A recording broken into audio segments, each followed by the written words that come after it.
Tay, sa'yo ba yan, Tay? Ito? Parang tupa, no? Ano, ang ganda ng tenga. Maganda ang bili dyan, sanggaan. Dong, dumidede pa yata yan. Dumidede pa yan? Pero kumakain na? Kumakain na? Magkano benta mo? 1.5. Kagaling naman, kaganda. Saan sinalon? Hanapin mo kung may ideya sinalon ko paano mag-alaga. Kasi may gagatas pa para. Pakihanap nga siya doon para siya mag-decide kung kaya nating buhayin ito. Kasi na-inlove ako sa itsura niya, oh. Mga kagandang buhay. May lahi po siya. Tingnan niyo po ang tinga niya. Oh. Tingnan niyo po mga kagandang buhay. No, napakapogi niya. Kaso lang, dumidede pa.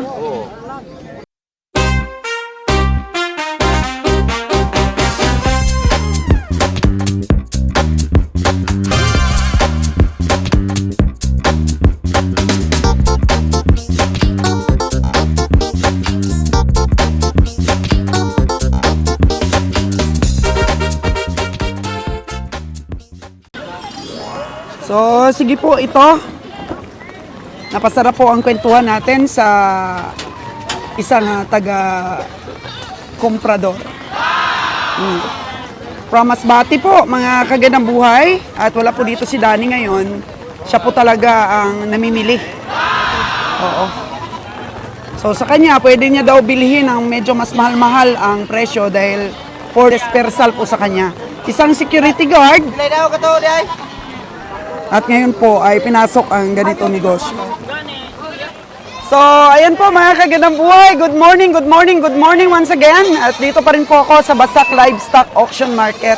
At nakilala nga po natin ang isang komprador po dito na for dispersal po ang lahat ng mga binibili niya, ang mga kambing. At very timing po talaga. Magbigay po ang Diyos sa atin, ang mga tao po na hinihiling natin na makatulong sa atin sa tuklas po ng bagong journey natin sa Barili, Cebu at binigyan po niya tayo ng inspirasyon mga kagandang buhay na subukan din doon na tingnan kung gaano kalaki ang livestock auction ay ng Barili at bargaining of ideas po kami mga kagandang buhay. Kailangan ko po ng supplier ng feeds at kailangan din po niya ng supplier ng itlog at mukha pong kakaigihan po kami sa aming mga palitan ng ideas po dito sa ating business, mga kagandang buhay. At tutukan pa natin siya more on sa kanyang pamimili. So, na-inspired po ako, mga kagandang buhay. Kasi nagsisimula lang talaga yan, mga kagandang buhay, sa na-inspired tayo, tapos gumalaw tayo, mga kagandang buhay. At isa pala siya sa mga nanonood sa ating mga vlogs at na-inspired po sa ating backload. Come on, let's see po na ang karagdagan pa ang kanyang mga sipat. Ang galing po ng story of success ni Sir RM. Kilala din po sila ni Danny Boy. Ayos po, mga kagandang buhay, security guard, tapos naging komprador. At dito po talaga sa negosyo. Sa pag-engage po sa negosyo, mga kagandang buhay, umasenso po ang buhay ni Sir. So, nakaka-inspired po talaga. Hello, ikaw ang komprador ngayon ni Danny? Saan siya? Oh. Tinanghali ka na? Oh, tinanghali si boss. Kunti lang ngayon. Tapos yung bili na sa iba, sa akin. Kina-interview ko nga. Kasi mas lamang siya sa presyo. May Maynila, tapos dispersal sa kanya. Sabi ko nga, tatay. Katay lang. Kunti lang yung nabili kasi kunti din yung pera. Konti ng pera, konti na nabili kasi nga pili-pili lang. May mga pagkakataon talaga minsan na may mga pumapasok na mga bagong komprador na mas binibili nila ng mahal. Bilhin nila 3.5 sa amin, 3.2 lang pinakataas. So 300. O yun ang maging tubo. Ganyan lang. Sige lang, ganun talaga kasi oo. Kunti din mabili, kita ka dito. Oo. Hindi talaga natin maiwasan yan. Pero sports pa rin tayo sa negosyo. Hindi pwedeng tumigil. Pangit yung walang kompetensya eh. Pangit talaga. Pangit, oo. Kailangan may kompetensya sa negosyo talaga. Wala namang negosyo na siguro walang kompetensya. Lahat-lahat yan, kahit anong, kahit kuan lang ganyan, kahit binta ka ng, Asin. kahit ano, May kompetensya. Kahit ganyan, may kompetensya talaga. Ang importante, friend natin yung kompetensya natin. Ito po yung nabili ng team ni Danny Boy. Ayan, mga baboy naman. Oh. Siguro, mga 25 o 30, ganyan. Okay na yan, marami na yan. Pero kung, bago lang kami yan. Yung linggo kayo nakabiyahe. Ipon na naman ang isang linggo para, Kagaya sa amin, nag-iipon din ng isang linggo. Ayaw mo bang pumunta ng Barili, Cebu? sa kuan, nung linggo dun sa, tsaga-tsaga lang kami sabi. Hindi kayo, tumatawid ng Cebu? Hindi na. Okay na kayo dito. Siya tumatawid. Taga, doon sila, dyan ay daanan nila eh. Okay. Oo. Kasi yun pala way hirap na nila. kami kung pupunta kami doon, mataas pa, tapos mag-expenses malaki pa. Tama yan. Dito na lang, tsaga-tsaga. Tsaga-tsaga lang kahit May mga naman siguro, may mga auction naman siguro siya hindi pinupuntahan. may maganda namang piece. Doon sa pinupuntahan natin yung interview mo. Maganda konti. Maganda din doon. Doon na lang babawi. Doon na lang babawi talaga kasi hindi na niya yung pinupuntahan. Sige, marami pa naman Ayan po. So, simpleng vlogging lang po, mga kagandang buhay. Marami po sa ating nanonood. Sobrang saya ko po kung meron po ako nakakausap na madam, na inspired po ako sa iyong mga binibigay na tips and advices tungkol po sa negosyo at gusto ko rin pong pasukin ang ganiyang klase ng negosyo. Kaya tuwang-tuwa po ako, mga kagandang buhay, na meron po akong na-inspired sa ating mga vlogs. Kaya alam ko po, marami pong silent viewer. Kahapon nga po, meron akong na-meet din na isang subscriber na busis ko pa lang po ay narinig niya. Habang nasa pamilihan po kami, ay in-acknowledge niya po tayo, mga kagandang buhay, mga silent viewers natin, na talagang sinusubaybayan ang ating mga livestock journey at na-inspired po sa ating mag-alaga din po. Kaya dito po sa aming vlogging, hindi po basta-basta itong nagtatanong lang tayo ng presyo, kundi po namimili po talaga tayo, nagbibigay tayo ng mga recovery sa karne, kahit po mabash pa si kagandang buhay ninyo. At ngayon po, pinapakita din po namin ang kahalagahan ng pag-alaga ng mga baka. May mga kambing din po tayo, pero hindi po natin ngayon, hindi natin natututukan pa kasi hindi wala tayong market sa kambing. Kasi ganito nga po yun, mga kagandang buhay. Ang negosyo po ay palinya-linya. So, tinutukan po namin ang baka. So, sila naman po, tinutukan po ang kambing. Hindi po natin lahat kayang pagsabayin yan, mga kagandang buhay. Kung meron na tayong magmamanage, pwede po. Ayan, kagaya po ng aking mga store, may nagmamanage na po. Siyempre, talagang maganda na ang takbo. So, organized na masyado po, pwede ko na pong iwan-iwan sa ating mga manager. Pero may monitoring pa rin po naman po tayo. Kasi kahit saan naman, kung gusto tayong lukuhin ng ating mga tauhan, pwedeng-pwede. Kahit nabantayan mo pa yan 24 hours, mga kagandang buhay. Pero kung makakita talaga tayo ng trusted person po na talagang ilalaban tayo, naintindihan po yung mga expenses natin, at sinusuportahan tayo along the way sa ating pong mga desisyon sa ating negosyo, napaka-bless po natin, mga kagandang buhay. Oo, marami pa po talaga ang mapagkatiwalaan. Kaya wag po kayong mag-alala na lahatin na lang po ninyo na hindi makakapagtiwalaan ang lahat. Meron naman po talagang mga honest to goodness na mga negosyante. So, tuwang-tuwa po ako sa amin pong pagpunta dito. Ilang metro lang po ang layo nito sa aming kubo. Kanina, parang hindi ko po maimulat ang aking mga mata. Pero thanks God po at nakapag-vlogs po ako dito. Kausap po natin yung kapwa natin negosyante, mga kagandang buhay. Kasi yung iba, natatakot talagang magkaroon ng negosyo, natatakot sila sa mga competitors. So, pag ganun po ang ugali natin, takot tayo sa competitors, hindi po tayo marunong lumaban, hanggang dyan ka lang. Hanggang dyan ka lang po sa buhay mo. Kung hindi mo po talaga pasukin at hindi ka lumaban dito po sa labanan ng utak at diskarte po, mga kagandang buhay. Kasi hindi po maganda ang labanan na ano po yun maruming labanan. Dito po, utak at talento, malinis na paraan ang dapat na i-apply natin pag gusto natin magnegosyo para po i-bless tayo kasi may Diyos po. Nakakatakot, natakot po tayo sa Diyos kung magnegosyo po tayo ng marumi. hindi po talaga niya ibibless. Yan lang po yung ating mga word of wisdom para po sa ating mga tagapanood na gusto rin pong pasukin ang negosyo. So, kung di pa po kaya talaga sa malaki, ay abay mag-alaga ka para kahit sa konti na alaga mo, matuto ka mga kagandang buhay. Kasi iba pa rin po yung may learnings ka bago ka pumasok sa isang malaking negosyo. Kagaya ni Sir, na security guard siya, tapos nag-ipon. Nag-ipon siya, at napakaganda po na pundasyon. Yung tatay niya pala po ay dati ng negosyante ng kambing. So, sa mga anak ko rin, lalo na po si John Bray ngayon na tinitraining natin, malaki po ang impluensya ng magulang para po magkaroon ng knowledge at sa kahilig ang ating mga anak sa negosyong atin pong sinubukang matutunan at ikabuhay. So, malaki po talaga ang impluensya ng mga magulang, kaya kung nakita ng mga anak na marumi ka po magnegosyo, ay maari po na gayahin din nila. Pero pag nakita po nilang pair ka, kahit po sa pag-manage sa mga tao, generous ka rin mga kagandang buhay, tumutulong, talaga pong gagayahin nila yan, generation by generation po. Ang laki nito. Madam, magkano yan, madam? Taas, no? 12.5. 12.5 po mga kagandang buhay. 12.5. 12 yung hangyo. 12,000 yung tawad. Hindi masyadong mataba. Mataas lang pero hindi masyadong mataba. Kaya hindi lang po sa taas ang pagkilatis, kundi po sa laman din. Or katay po kasi ito.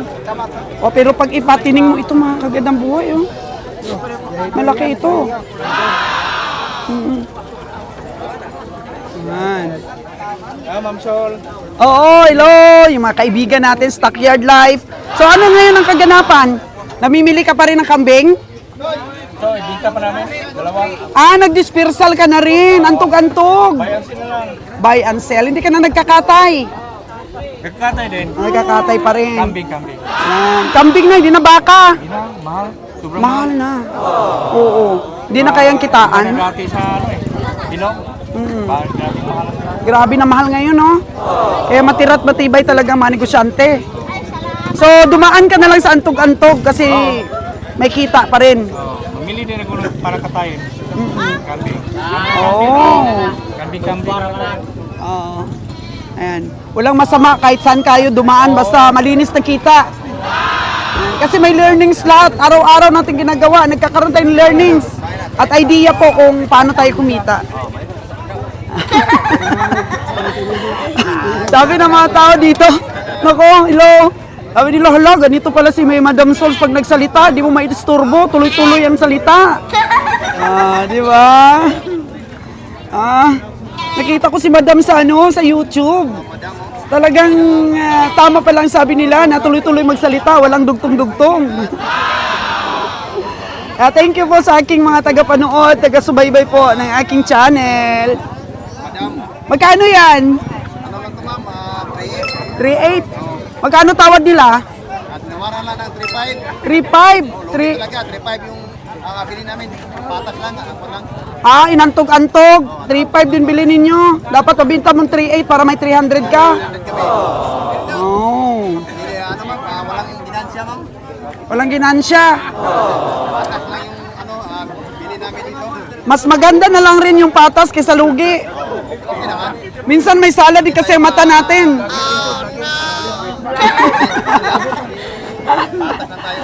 Tabla lang daw, tabla lang, mga kagandang buhay. Binili daw niya ng 3.5. Benta niya ng 3.8. 3.5 lang rin ang tawad. Dapat 3,000 lang bili mo niyan. Para mabenta mong 3, 3, 5, 4, 500. Mayari ma'am, sobrang mahal yung bili nila ma'am. Ngayon magdusa ka kasi yung bili mo mahal. Kaya di mabibili ng may tubo ka. Daming pira kasi ma'am eh. Maraming pira. Paano nyo mabibinta ng 3.8? Maliit lang, no? Para may tubo. Alagaan mo daw muna. Natawa yung yung komprador na isa sa'yo. Bili mo, mura ito ma'am, si JC. Sige. Bili dito ma'am, 2.5 lang. Oh. 2.5 lang ang tawad niya. Nako, tama nga sabi niya, mas marami ka pang pera kaysa kanya. Ano dun sa Manila, mabinta niya ng 4,000 na to dun sa Manila. Oh, pero hindi mo naman kayang pumunta ng Maynila. Dami ng expenses. Natural lang naman yan na bilhin nila mas mura para mabenta, makatubo sila. Kaya next time around, pag bumili ka, babaan mo para Baka namin yung may-ari man, grabe, mahal talaga yung yung binta nila sa baguhan ka lang ba sa larangan ito. Ha? Pero tagal na, mga 18 years na ako dito. Kung 18 years, nakakabili ka pa ng mahal. Bili natin para ano lang ba? Malibulinas lang ba? Nako dong, ang negosyo natin, dapat sigurado tayo. Huwag tayong bumiling mahal. Para benta natin. Na may tubo tayo. Marunong magbili yan, si Roger Bahit Jairo. Roger Viero. Oh, marunong talagang bumili yon. Kasi nalon. Andito si Nalon. Pero kambing ay hindi kami bumibili. Baka lang kami, baka. Tagas Carlaw at saka Brooklyn. Oo. Dito po sa stockyard, mga kagandang buhay, nakakawala ng stress. Yung feeling ba na, ayun ang dami mong nakikitang tao, iba-ibang kwento. Ganyan. Kaya, ang galing talaga po ng negosyo na marami kang nasasalamuha. At sa marketing, napakagaling. Tay, sa'yo ba yan, Tay? Ito? Parang tupa, no? Ang ganda ng tenga. Maganda ang bili dyan, sandaan. Dong, dumidede pa yata yan. Dumidede pa yan? Pero kumakain na? Magkano benta mo? 1.5. Kagaling naman, kaganda. Pwede na ba sa 1,000 yan? Ha? Ano yung babae, lalaki? Lalaki. Wow. Ano kas? Ang ganda kas, no? Wala na bang bawas ito sa presyo, Dong? Ha? Wala na. Baka naman mamatay ito, hindi pa kumakain. Oh, no! Anong kinakain niya? Feeds? Palagay mo kas, kumakain na ito? Ha? Baka mamatay ito pag binili natin. Saan ba si mama mo? Ikaw lang? Bagong lutas? Sigurado ka pa pag binili ko yan. Kakain na yan? O, bigay mo sa akin ng 1-2 yan. Bibiling ko. 1-2 lang. Hanggang 1-2 lang ako. Ha? O, bili natin. 1-2. O, ayan. O. Ano lahi niyan? Ha? Sino to? Tatay mo to? Yan ang tatay. Ha? 1-2 naman, 1-2. Kaya nga, 1-2 nga. Ano nga lahi ito? Buhay na siya. Bower. Sigurado ka bang mabubuhay na yan, Dong? Ay, mukha ko naman na siya. Kauna? Dili pa yun siya nga ako. Ayaw, mukha na niya. Abagan na siya gatas. Ha? Abagan ng gatas. Baka mahirap? Mahirapan tayo, Kas? Abagan, matutupang mo. Mukha naman siyang page. Kailangan tutupang mo. Mukha siyang page. Pero ganyan, mayroon. Oh my God. Tapos so padidiin ko pa? Oo, mas maayog yun. Kung naapoy kanday nga katulong na, pwede. Sa loob. Para lugi tayo sa 1-2 dito, bibili pa akong didi at gatas. Ha? 1,000! Para may budget pa ako na bili ng didi. Saan sinalon? Hanapin mo kung may ideya sinalon ko paano mag-alaga. Kasi may gagatas pa para pakihanap nga siya doon para siya mag-decide kung kaya nating buhayin ito. Kasi na-inlove ako sa itsura niya, mga kagandang buhay. May lahi po siya. Tingnan niyo po ang tinga niya. Tingnan niyo po mga kagandang buhay. No, napakapogi niya. Kaso lang, dumidedi pa. Kailangan padidihin. Nabubuhay na ba ang kambing kung padidihin? Okay, kaya naman. Oo. Ang hindi kumain, lagay sa kaldirong malaki. Sapos ka doon. Dong, hindi rin siya purebred, no? Hindi rin siya purebred. Hindi siya purebred. Yung nanay niya, ano, native. Dili. Para may lahi pa rin konti. May lahi pa Tapos rin yung tatay niya, Yun, ang buwer. natin, usapin natin sa... Lon, baka di mabuhay? Dumidede pa daw? Starter, oh. Di kaya, Lon? Dako-dako na lang paliton, ano na? Oo, parang malaki-laki na daw kasi parang... Pero parang... Na-cutean ako, cute. Cute siya. Dako, balon ba? Oo. Cute siya, madam. Bilang gatas ng camping, maram. Oh God, mabibili pa tayong gatas niyan. Delikado ba, Lon? Delikado pagka Ubus pa yan ganyan? ng 10. 10. Sampo ka. Gatas. Yung gatas, 170, de polo, 17. Plus bildos, 29. Dako na po siya. Rada po. Baka may rapan tayo dyan. Wala pa naman ako. Walang magpadidi. Wala ka madam, ganyan. Pwede mo yan ako. Kailangan pala special care pag mga ganun, Lon. Sa malaki na tayo dadaan. Oh, start ko na lang. Oo. Alagaan pa. Oo, kasi baka mamatay. Oh, no! Dumididi pa eh. Dapat bilhin ko yan sa mga ano pa, 2 weeks. Dong. Dalawa lang daanan yan, ma'am. Mamatay at mabuhay. Alagaan mo pa ng ano, mga isang buwan, bibilin ko, Dong. Alagaan mo pa ng isang buwan, bibilin ko. Siyempre, dagdagan mo rin ang presyo nun. Alam mo ba yung bahay ko? Nandyan lang? Eh, kami na. Oo. Alagaan mo muna ng isang buwan pa. Dong, alagaan mo muna, bilin ko after isang buwan. Padidiin mo muna sa nanay niya.